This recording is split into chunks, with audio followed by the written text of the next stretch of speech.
Hi everyone. Happy New Year. It is January 3rd, Friday. I'm a little tired, to be perfectly honest with you. I have had a busy week. And I've done a lot of biking in the last couple of days, so my body is tired. But that is a good thing. And I'm going to get right into the reading because, astrologically speaking, we are in between the solar eclipse of the 25th, 26th of December and the lunar eclipse, which is coming up next week. And we'll talk about that more next week. But the energies are going to be very, very potent around that lunar eclipse, particularly as it will correspond to the time that we have been talking about when Saturn and Pluto conjunct in Capricorn. Intense. So, it was only fitting that because we are in this slightly in-between phase, and of course everybody feels that anyway, because after during the holidays, nothing really moves forward, so to speak. So we are in a contemplative, quiet space. That said, part of that quiet space feels a little bit like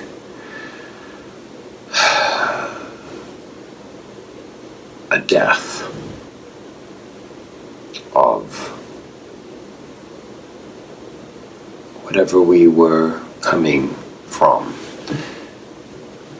We've talked so much about this end of a karmic cycle, but it seems to me that this is a process, and how we experience it can start from a more cerebral space and then move into a more emotional space and then into a more spiritual space and eventually into a material reality.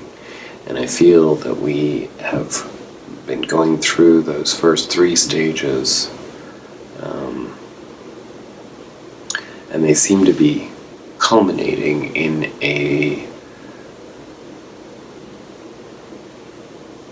sense of there being no turning back, that whatever that karmic cycle that ended was for you in your life, it's like it's in your memory, but it's gone. It's sort of been filed away with the annals of your lifetime and of your life experience. So it was very interesting, and I think we have had this spirit animal oracle card before, but we got elephant spirit, number 25. And the message was interesting because I feel like we're really anxious, obviously with the new year, but also we'll have Chinese New Year to look forward to. We will have the beginning of the zodiac New Year with Aries season when that begins in March. Spring, the births are yet to happen in our outside world. This is just the first of a new chapter being marked by a date, and by the rebirth that comes out of the winter solstice. You may be noticing that very incrementally the days are getting longer in the northern hemisphere, and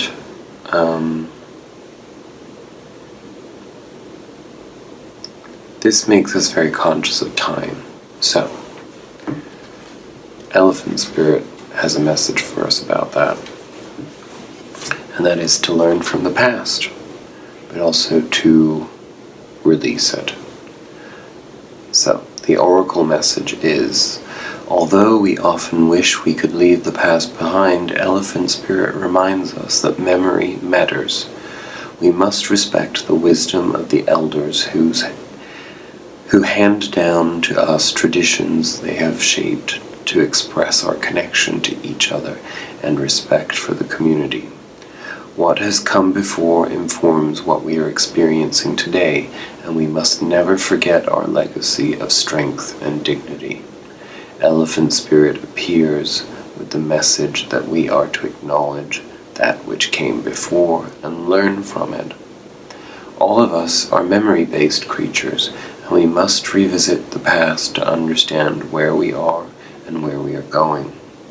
The stories of events you experienced, the stories in our collective memory, and the stories of relationships you have had can be told many ways. What story will you tell?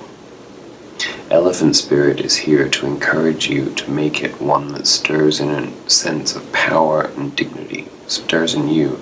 I'm sorry I'm reading terribly, but it's because I have my glasses on and I don't really need them for reading. In fact, they make my vision a little strange, so I will start that paragraph again. All of us are memory-based creatures, and we must revisit the past to understand where we are and where we are going. The stories of events you experienced, the stories in our collective memory, and the stories of relationships you have had can be told many ways. What story will you tell? Elephant Spirit is here to encourage you to make it one that stirs in you a sense of power and dignity. For you have honored yourself by choosing to learn from your past. Spirit rejoices at your willingness to learn and grow. And as we do have a protection message that perhaps is actually more valid for the collective right now, I'd like to share that as a primary focus of this message. Are you feeling uncomfortable with a tradition, custom, or familiar behavior that no longer fits who you are? Do you wish the past could be erased so it could no longer cause you a moment's pain? Elephant Spirit is here to encourage you to write a different story and alter the traditions in ways that acknowledge that we all evolve, for transformation is our nature. Elephant Spirit calls you to not be selective in your memory, because ignoring the good or the bad will prevent you from growing your wisdom and strength. Build on the best of the past, learn from the worst, and walk into the future with dignity, accompanied by Elephant Spirit who remembers the truth and honors your strength and wisdom. We got a lot of emphasis on dignity in that, so I feel like that must be something we should really think about. What does dignity actually even mean to you? Think about that. That's a tricky one.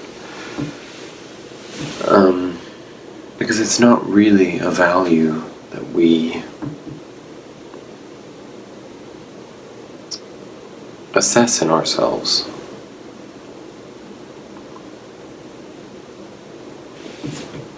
Or in others, much, these days.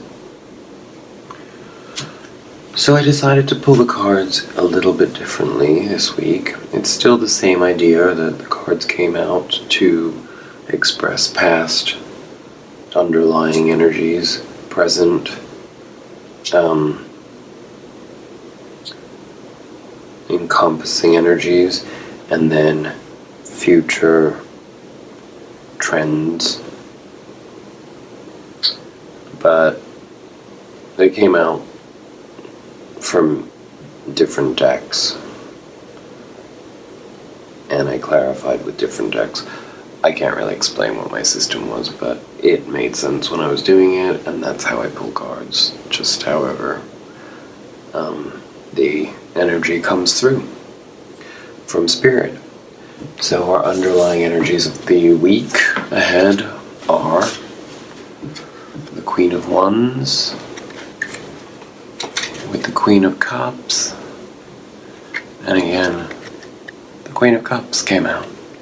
So heavy emphasis on Cups being the direction that the Wands take us. And what that means to me is that because the Queen of Wands came out first, she inspires us to be focused on our self-confidence and our self-assuredness within the knowledge of ourselves, perhaps even linked to what dignity means to us. And because we got double Queen of Cups as clarifiers of that, and the Queen of Cups is the part of us that is self-assured emotionally, where we have done all of the work on ourselves emotionally, and therefore we have a plethora of emotions to pull from for the purpose of knowledge, which in turn allows us to move forward in action from our heart. So it's going to be a week where we find our heart at the forefront of our identities.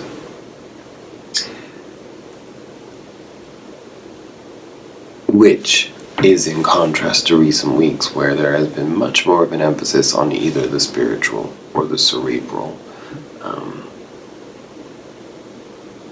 At least that's how I interpret the readings that we've encountered. It is important to say at this moment that I am a conduit and I am using my own intellect and my intuition to interpret the cards. How you personally wish to remember past readings or incorporate messages into your own reality and actuality is meant to happen exactly however it does for you. This is just a tool of enlightenment for us all to enjoy and learn from if we want to. In our past, we had the Three of Pentacles clarified by the Two of Swords, which tells us that we've had to come into a greater understanding of all of our parts, of how we fit into ourselves, how our mind and our soul and our hearts have come together to form communion with those around us, to form a sense of purpose in what we see life as meaning to us individually on our journeys. Now the Two of Swords clarifying that tells me that we have struggled in the recent past with a split choice or a split identity in terms of how we wish to pursue that identity in our lives. In other words, perhaps you found yourself being drawn to a very materialistic idea of your future and also a very spiritual idea of your future, and you haven't known how to meld the two because you haven't had the knowledge. That's what the Two of Swords tells us. We didn't have the knowledge to make an informed choice about how to make that determination within ourselves. And this has caused in turn worry, the Nine of Swords, a disconcerting energy within us, a sense of fear about our future, about our identity, about how we reintroduce ourselves into relationships, into the world, into even our own realm of self-identification. When we go through a crisis of faith or a crisis of identity, or, and this can be based on a multitude of things. This can be based on the idea that we are coming to a new stage in our life in terms of our aging process, our evolutionary process, our professional process, our spiritual journey, however it may be. But when we come to a place of crisis or of questioning, because we have moved into new energies or a new understanding, there is that part of us that requires a period of time of metamorphosis, of being in the chrysalis, of being in a safe place for that to ferment or to mature or to transform into what we need in order to better embrace the challenges of the journey ahead.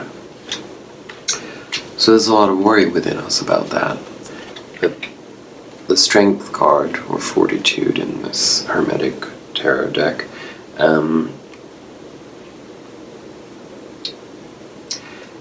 it gives us a sense that that's been our Achilles heel, was that we haven't known where our strength was in order to overcome that worry. But it's almost as if without having the worry, we wouldn't come to the conclusion of understanding the strength. And that is the process that has taken place. So there's a lot of evolutionary indecision and transformation and churning until we have come to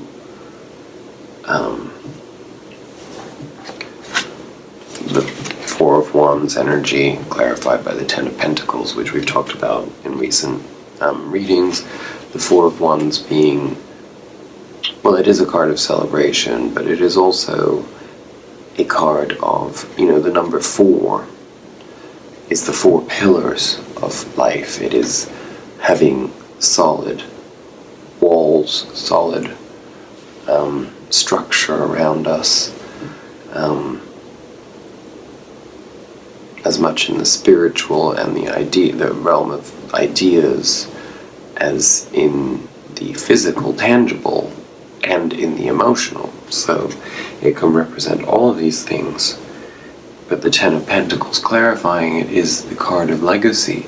So it's the idea of coming into a place where we have gone through this journey of self-doubt and of reinvention and the dark nights of the soul, in order to, perhaps even a lot of loneliness, I'm feeling, in order to come to this better understanding of what we actually do possess, what strength and foundation we have actually built for ourselves, in order to find a sense of purpose, because that's what legacy is purpose. Coming into the present,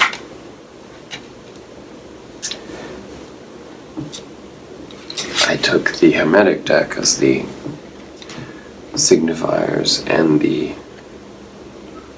Rider-Waite as the clarifiers in this case. And in the present we got the Universe, which is the World card, which is the end of that cycle. The end of, well, it's the end of the world is truly, excuse me, the end of not just a karmic cycle, but of an entire part of our life journey. It is exactly what I was talking about at the beginning, where we're coming into this sense of, we might not know what's ahead, but we know that what came before is done. And the reason that isn't to be scoffed at is because very often in life when we're transitioning, we keep one foot in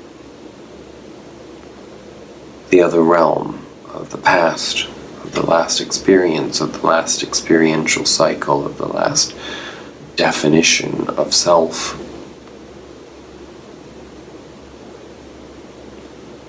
The last microcosmic definition and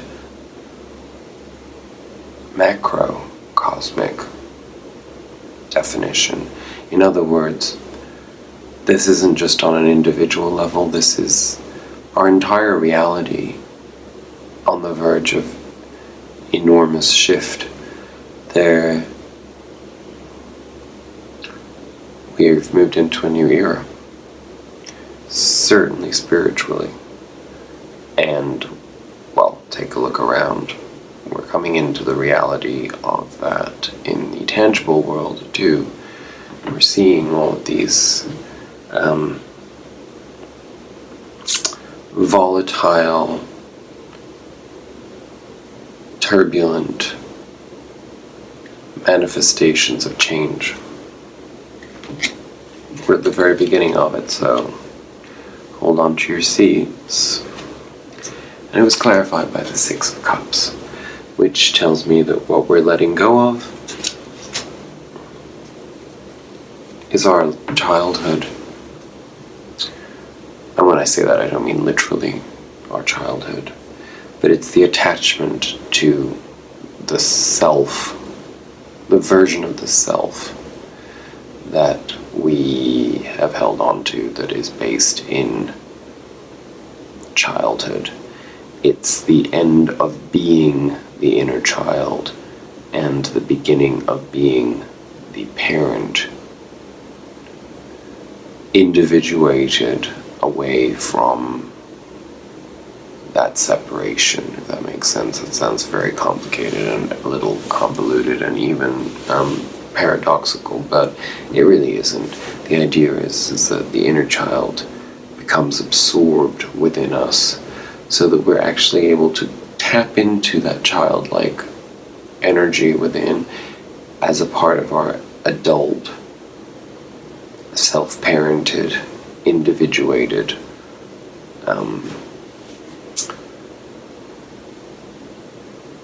entity in the world outside.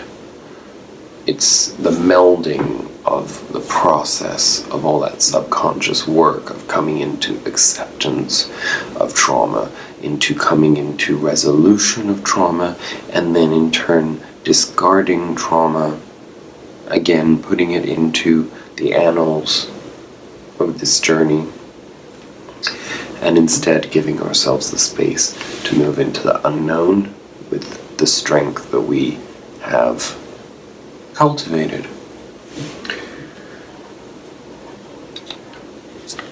This in turn leads us also in our present still to the magician. This is the knowledge that we have the tools of the elements within. We carry the sword, we carry the pentacle, we carry the cup, and we carry, what am I forgetting? The wand. And those represent the elements in terms of earth elements, fire elements, water elements, and air elements. So it's knowing that we have all of that power from having completed that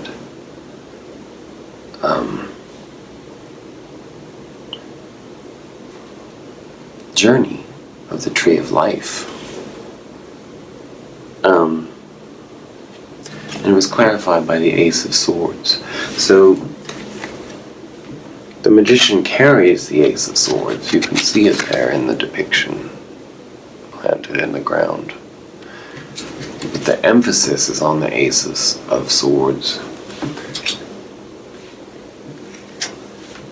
meaning that it's about coming into accepting the truth of what that means to carry all of that power within, and to have the magician's touch, to be able to create alchemy. In other words, that you can decide that you want to create a certain experience in your life, and you will create it. It's in the realm of the possible, rather than in the imagination and in fantasy. So choose wisely is the message from that. And then in turn, we come to rounding out our present energies with the Knight of Wands, which did actually come out reversed. But it felt like it wanted to tell us that we need to focus on turning it upright, because it was clarified by the Moon, which is the card of intuition, and the inner journey, also the lunar eclipse, which is not far off. The lunar cycle offers us the opportunity, as I've talked about in recent weeks, to observe our emotional and intellectual process by seeing the subconscious journey as one that allows us to bridge intuition and intellect. And the Knight of Wands is a very fast-moving energy, and it is an energy of knowing what you want, having the lightness of being in order to seek it out and make it happen with that alchemical, magical power. And because it came out reversed, I feel that right now we're hindered by a lack of this intuitive work. We have to, it's not a negative thing, it's just that we have to now take a little bit of time, while we still have it before this Saturn-Pluto conjunction. We have to take the time to do the intuitive inner work, to free ourselves of fear, to free ourselves of thinking small or making ourselves small, to free ourselves of fear that keeps us anchored in a sense of impossibility, of non-expansiveness. So, a little reminder that the moon energies right now are very powerful, and that we need to take advantage of them to do our meditative, self-reflective work. It's a very, very sensitive time for those of us that are harnessing our intuitive skills, but also those of us that are just discovering the value of intuitive skills and the expansiveness of spirituality and the possibilities of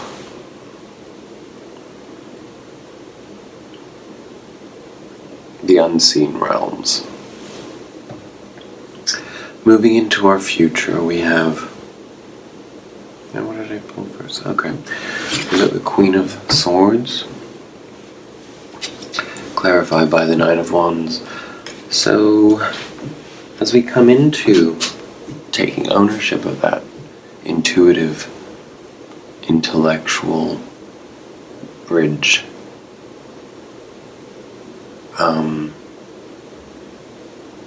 This in turn gives us the potency of the Queen of Swords.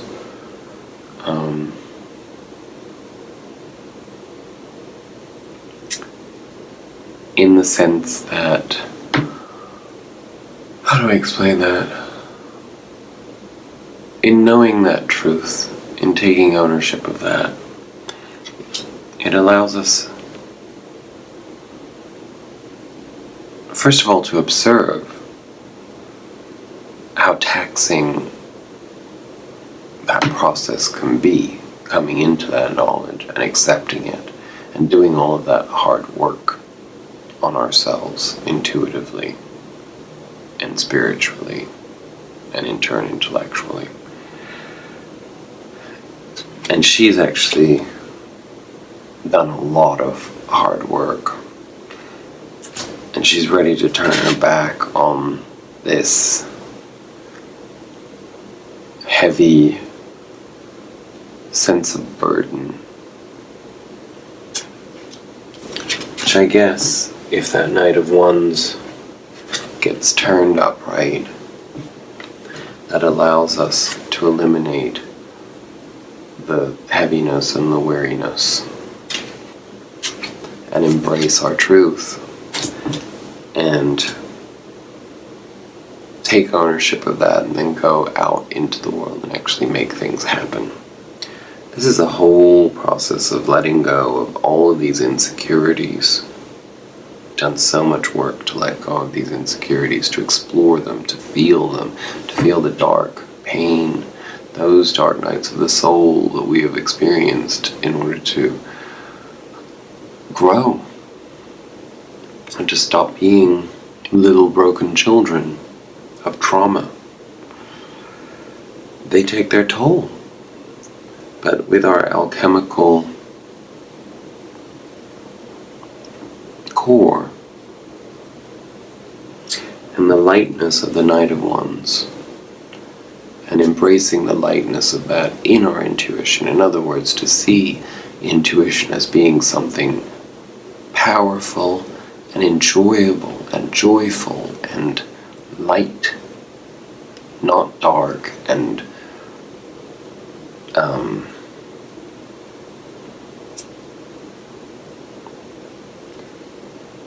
well, it may be about that. How do we identify the esoteric or the magical or the spiritual? Do we see these things with darkness? And does that get in our way? You know? We all carry light and dark. It is everywhere around us.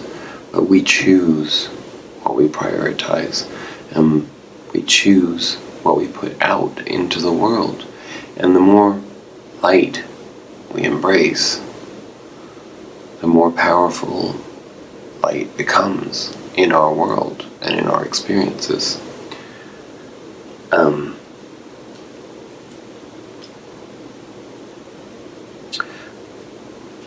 Which brought us to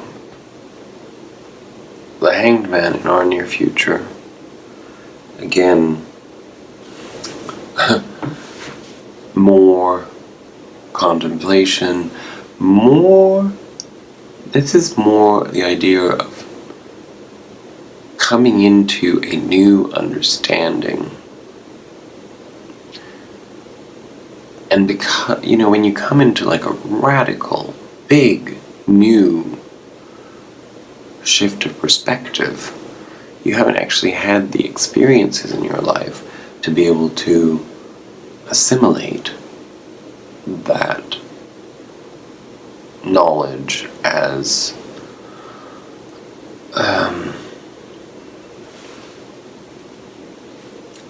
a foundation. So we have to take time to hang ourselves in suspension and to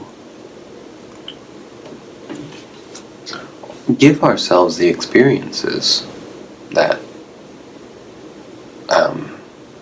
corroborate our findings, our enlightenment. And it was clarified by the Ace of Cups.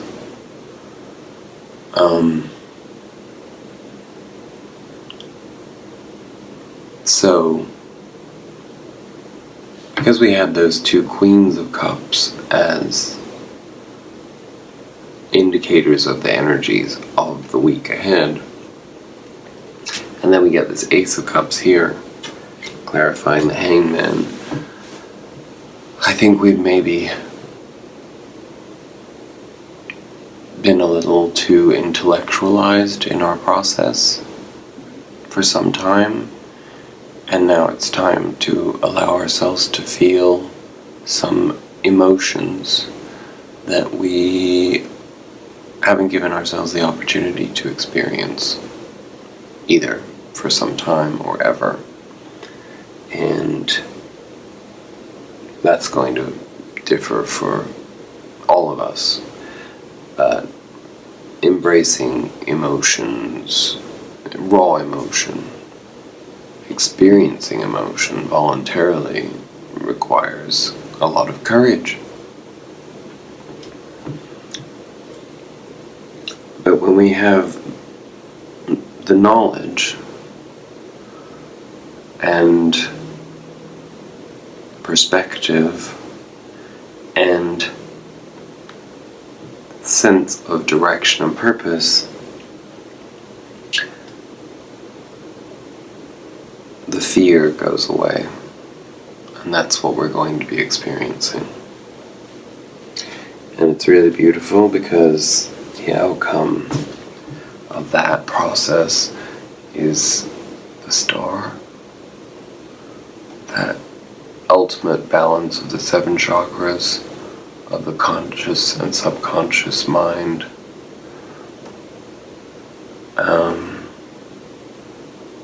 Being in perfect balance and union with the universe, and being a conduit of universal law, and being a conduit of light over dark.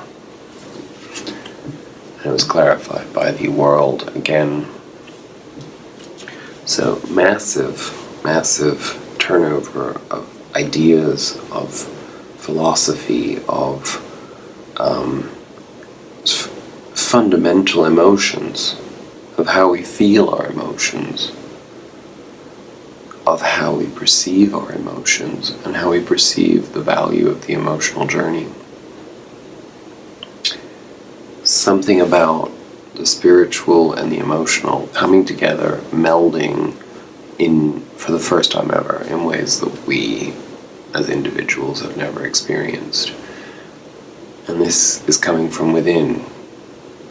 I mean, it may manifest in your life through other people, but it is something that comes from deep within.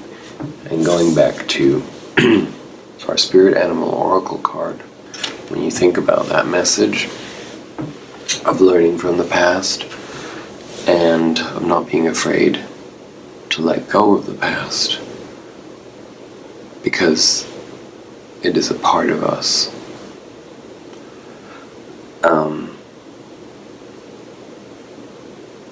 And the fact that the previous world card was associated with the 6 of Cups, which is that nostalgic card, that card of attachment to the inner child's journey into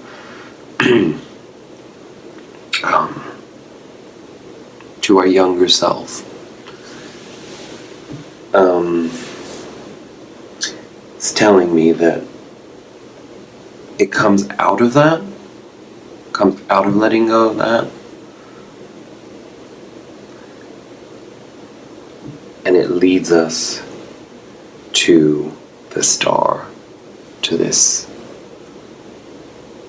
sense that things just flow, that our emotional experience flows with an ease and a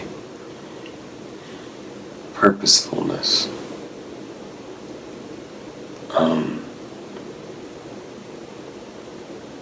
That resonates on such a higher level. So, I don't know how that's going to play out for any of us, but it's a pretty nice message for this new year. And one that maybe gives us a clue as to how the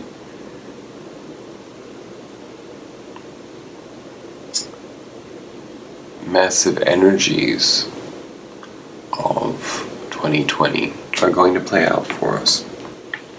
Because the challenges that this world will be facing this year, and that we may be facing individually, are really all about coming into a higher power, coming into a harmonious understanding of our place, our purpose, and our abilities. So, Happy New Year once again, and I look forward to sharing lots of new readings, experiences, knowledge, and some lightness in the future too. Namaste.